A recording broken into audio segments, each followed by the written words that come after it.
Hi friends, YouTube ಚಾನಲ್ಗೆ ಸ್ವಾಗತ. Bhagyalakshmi serial ಇವತ್ತಿನ ಕಥೆಯಲ್ಲಿ ಏನು ಅನ್ನೋದನ್ನು ನೋಡೋಣ. ಹಾಗೆ ಸೀರಿಯಲ್ ಇಷ್ಟ ಆದರೆ ಲೈಕ್ ಕೊಡಿ. ನನ್ನ ಚಾನಲಿನ ಸಬ್ಸ್ಕ್ರೈಬ್ ಆಗಿಲ್ಲ ಅಂದರೆ ಸಬ್ಸ್ಕ್ರೈಬ್ ಮಾಡ್ಕೊಳ್ಳಿ ಫ್ರೆಂಡ್ಸ್. ಮನೆಗೆ ಆದಿ ಬಂದೇ ಬಿಟ್ಟ. ಆದರೆ ತಂಗಿದಿರಿಗೆ, ತಮ್ಮನಿಗೆ, ತಂದೆಗೆ ಎಲ್ರಿಗೂ ತುಂಬ ಖುಷಿ ಆಗ್ತಿದೆ. ಎಲ್ಲರೂ ಮನೆ ಬಾಗಿಲಲ್ಲಿ ನಿಂತ್ಕೊಂಡು ಆರತಿ ಇಟ್ಕೊಂಡು ಕಾಯ್ತಾ ಇದ್ದಾರೆ. ಖುಷಿಯಾಗಿ ಆರತಿ ಬೆಳಗಿ ಒಳಗೆ ಕರ್ಕೊತಿದ್ದಾರೆ. ಅದೇನು ಸಂತೋಷನೋ, ತುಂಬ ಖುಷಿಯಾಗಿದ್ದಾರೆ. ಮನೆಗೆ ಬಂದಿದ್ದ ತಕ್ಷಣ ಎಲ್ಲರೂ ತುಂಬ ಖುಷಿಯಾಗಿ ಮಾತಾಡ್ತಾನೆ, ತಮ್ಮನ್ನ ತಂಗಿದಿರನ್ನ ಎಲ್ಲ. ಭಾಗ್ಯ ಒಡವೆ ತೊಗೋಬೇಕು ಅಂತ ಚೀಟಿ ಹಾಕಿರ್ತಾಳೆ. ಅವರು ಭಾಗ್ಯಕ್ಕೆ ಫೋನ್ ಮಾಡಿರ್ತಾರೆ. ಸರಿ ಸರ್, ಈಗಲೇ ಬರ್ತೀನಿ ಅಂತೇಳಿ ಫೋನಲ್ಲಿ ಹೇಳ್ತಿದ್ದಾಳೆ.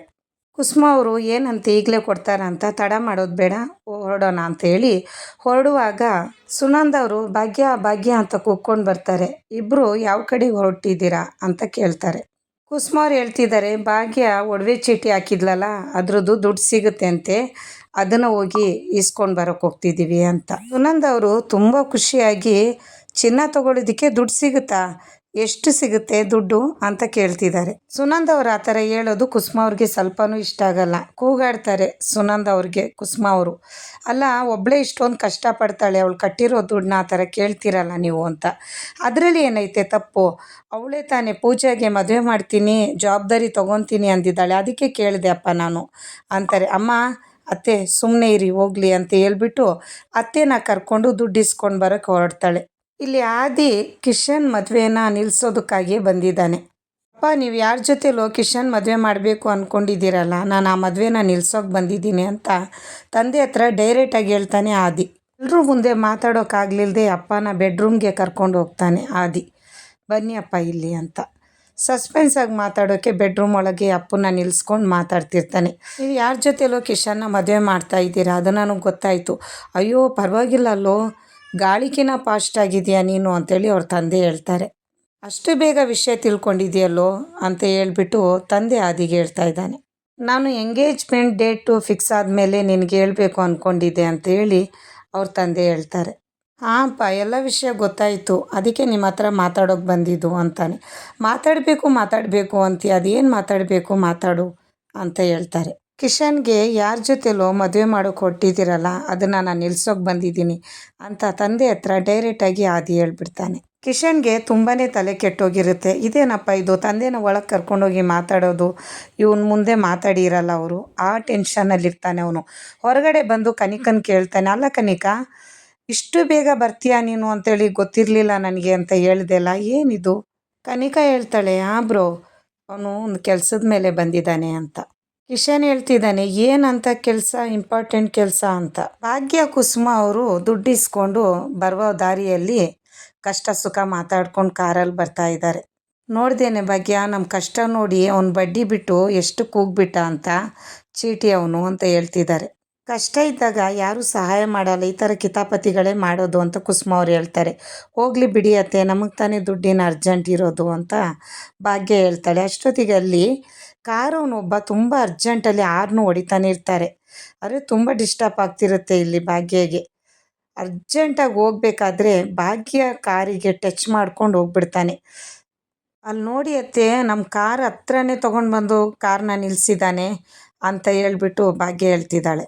ಭಾಗ್ಯ ಕಿರ್ಸ್ತಾಳೆ, ಏಯ್ ನಿಂತ್ಕೊಳ್ಳೋ ಅಂತ ಹೇಳಿ. ಕಾರ್ ಟಚ್ ಆಯಿತು ಅತ್ತೆ ಅಂತ ಹೇಳಿ, ನಡಿ ಅವಳು ಹಿಂದೆನೇ ಹೋಗೋಣ ನಡಿ ಅಂತೇಳಿ ಕುಸುಮ ಅವ್ರು ಹೇಳ್ತಿದ್ದಾರೆ. ಕಾರ್ ನಿಲ್ಲಿಸು ನೋಡೋಣ ಏನಾಗಿದೆ ಅಂತ ಹೇಳ್ಕೊಂಡು ನಿಲ್ಲಿಸ್ತಾರೆ. ಅಲ್ಲಿ ನೋಡಿದ್ರೆ ಪೈಂಟಿಂಗ್ ಎಲ್ಲ ಹೋಗಿರುತ್ತೆ ಕಾರಲ್ಲಿ. ತುಂಬಾ ಬೇಜಾರಾಗ್ತಾರೆ ಕಾರ್ನ ನೋಡಿ. ಮತ್ತೆ ಅವನ್ನ ಫಾಲೋ ಮಾಡ್ತಾರೆ. ಅವನು ಡ್ರೈವರು ಕಾರ್ ನಿಲ್ಲಿಸೋದೇ ಇಲ್ಲ, ಹೋಗ್ತಾನೇ ಇರ್ತಾನೆ. ಏನಪ್ಪ ಇದು ನಾನು ಮಾಡಿದ್ದು ಅಂತೇಳಿ ಭಯಪಟ್ಕೊಂಡು ಕಾರೇ ನಿಲ್ಲಿಸಲ್ಲ, ಅವನ ಫಾಲೋ ಮಾಡಿಕೊಂಡೇ ಹೋಗ್ತಿದ್ದಾರೆ ಭಾಗ್ಯ ಅವರು. ಆದಿ ಹೇಳ್ತಿದ್ದಾನೆ ತಂದೆ ಹತ್ರ, ನೀವು ನನ್ನ ದೊಡ್ಡಪ್ಪ ಅಂತ ಹೇಳಿ ಒಂದಿನವೂ ನನಗೆ ಆ ಥರ ನೆನಪು ಬರೋ ಹಾಗೆ ಮಾಡಿಲ್ಲ.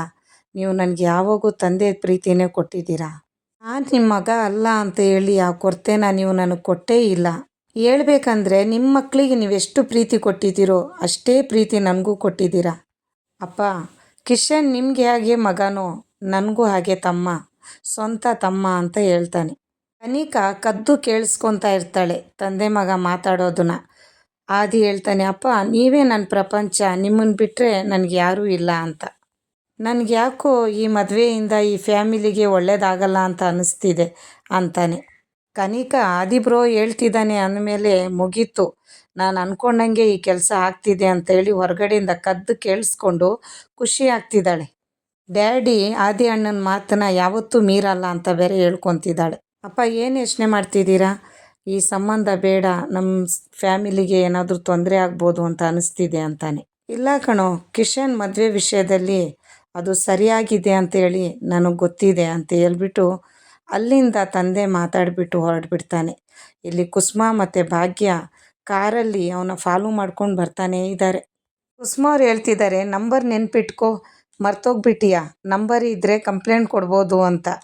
ನಂಬರ್ ಓದ್ಬಿಟ್ಟು ಭಾಗ್ಯ ಒಂದು ನಂಬರ್ ಹೇಳಿದರೆ ಕುಸುಮ ಅವರು ನಾನು ಒಂದು ನೆನ್ಪಿಟ್ಕೊತೀನಿ ಅಂತೇಳಿ ಅವರು ಒಂದು ನಂಬರ್ ನೆನ್ಪಿಟ್ಕೊಂಡಿರ್ತಾರೆ. ಅತ್ತೆ ಸೊಸೆದು ಒಳ್ಳೆ ತಮಾಷೆ, ಕಳ್ಳನ್ನ ಬಿಡೋದೇ ಇಲ್ಲ, ಹಿಡಿಯೋ ತನಕ ಬಿಡೋದೇ ಬೇಡ ಅಂತ ಹೇಳ್ಬಿಟ್ಟು ಫಾಲೋ ಮಾಡ್ತಾನೆ ಇದ್ದಾರೆ. ಈ ನಂಬರ್ ಇದ್ದರೆ ಒಂದು ಸಾಕು ಭಾಗ್ಯ, ಪೊಲೀಸ್ ಕೊಡ್ತೀನಿ ಅವನ್ನ ಅಂತೇಳಿ ಕುಸುಮ ಅವ್ರು ಹೇಳ್ತಿದ್ದಾರೆ.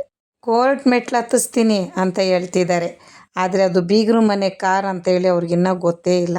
ಕಾರಲ್ಲಿ ಕೂತ್ಕೊಂಡೆ ಕುಸುಮ ಅವ್ರು ಅವನಿಗೆ ಬೈತಾ ಇದ್ದಾರೆ. ಏನಪ್ಪ ನಿಲ್ಸಪ್ಪ ಕಾರ್ನ, ಎಲ್ಲಿಗೆ ಹೋಗ್ತಿದ್ಯಾ, ನಿಲ್ಸಪ್ಪ ಕಾರ್ನ ಅಂತ. ಅವನು ಫಾಸ್ಟಾಗಿ ಹೋಗ್ತಿದ್ದಾನೆ, ಇವ್ರ ಕೈಗೆ ಸಿಗಾಕೊಂಡ್ರೆ ಅಷ್ಟೇ ಅಂತ. ಎಲ್ಲಿ ನೆತ್ತಿ ಮೇಲೆ ಇತ್ತ ನಿನ್ನ ಕಣ್ಣು?